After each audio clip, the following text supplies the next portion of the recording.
Kekhalifahan Umayyah muncul pada abad ke-7 Masehi, setelah wafatnya Khalifah Ali bin Abi Thalib, dan terjadinya peristiwa arbitrat dalam Perang Siffin.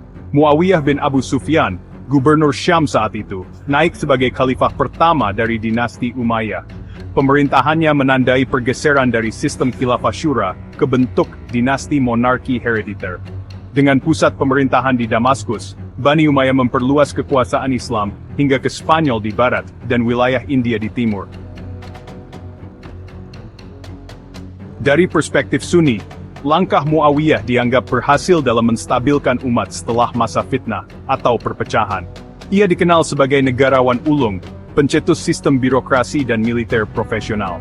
Sebaliknya, Syiah memandang munculnya kekuasaan Umayyah sebagai awal dari penyimpangan terhadap kepemimpinan sah Ahlul Bait. Imam Hasan yang menyerahkan kekuasaan kepada Muawiyah dianggap sebagai upaya menyelamatkan umat dari perang saudara. Namun pengabaian terhadap perjanjian tersebut oleh Umayyah memperburuk ketegangan sektarian. Di bawah pemerintahan Umayyah, terutama pada masa khalifah seperti Abdul Malik bin Marwan dan Al-Walid ilmu pengetahuan dan pendidikan mulai berkembang. Meski fokus utama mereka adalah pada ekspansi dan administrasi kekuasaan, mereka tetap mendukung kegiatan keilmuan, termasuk menerjemahkan naskah-naskah kuno dari Yunani dan Persia ke dalam bahasa Arab. Kegiatan ini menjadi fondasi awal bagi zaman keemasan Islam. Ibn al-Muqaffa, penerjemah karya-karya Persia ke dalam Arab, dan tokoh penting dalam sastra, serta Al-Khwarizmi, matematikawan besar, meski aktif di era Abbasiyah, namun dipengaruhi fondasi keilmuan Umayyah, menjadi figur penting dalam sejarah ilmu pengetahuan Islam. Sunni memandang kemajuan ini sebagai bukti dukungan negara terhadap ilmu pengetahuan. Di sisi lain, Syiah lebih menekankan pada transmisi keilmuan melalui Ahlul Bait, seperti Imam Ja'far al-Shadiq, yang memberikan dasar-dasar ilmu fikih, filsafat dan kimia kepada murid-murid yang kelak menjadi tokoh besar.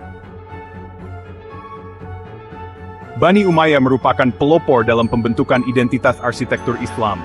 Mereka memadukan unsur Bizantium dan Persia dalam pembangunan masjid dan bangunan publik. Dome of the Rock, atau kubah batu, yang dibangun oleh Abdul Malik bin Marwan di Yerusalem, adalah simbol kejayaan dan peneguhan identitas Islam di jantung kota suci.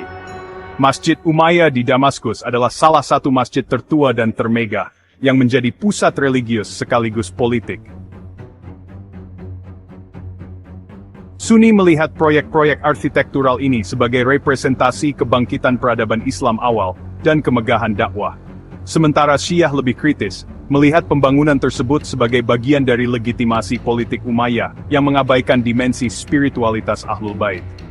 Meski demikian, tidak bisa disangkal bahwa bangunan-bangunan ini menjadi warisan budaya dan keagamaan yang penting bagi seluruh dunia Islam.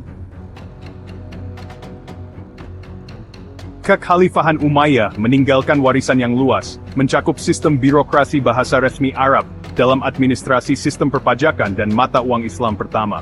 Mereka juga memperkenalkan konsep negara Islam yang berskala besar dan multi-etnis.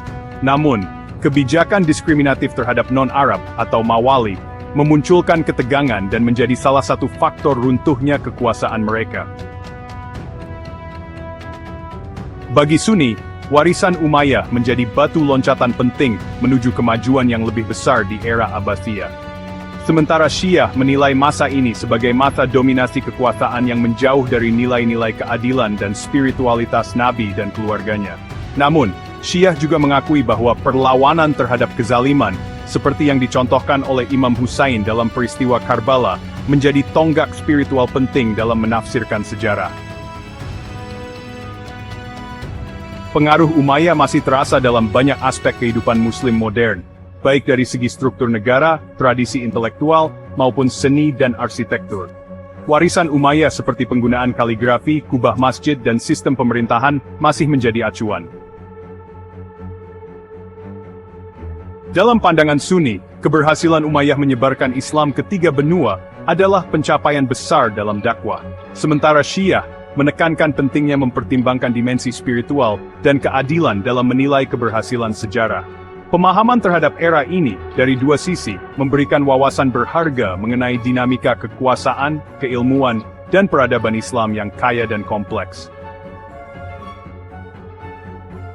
Memahami kekhalifahan Umayyad bukan hanya tentang menelusuri masa lalu, tetapi juga mengenali bagaimana narasi-narasi sejarah dibentuk, dipahami, dan diwariskan oleh berbagai kelompok dalam Islam.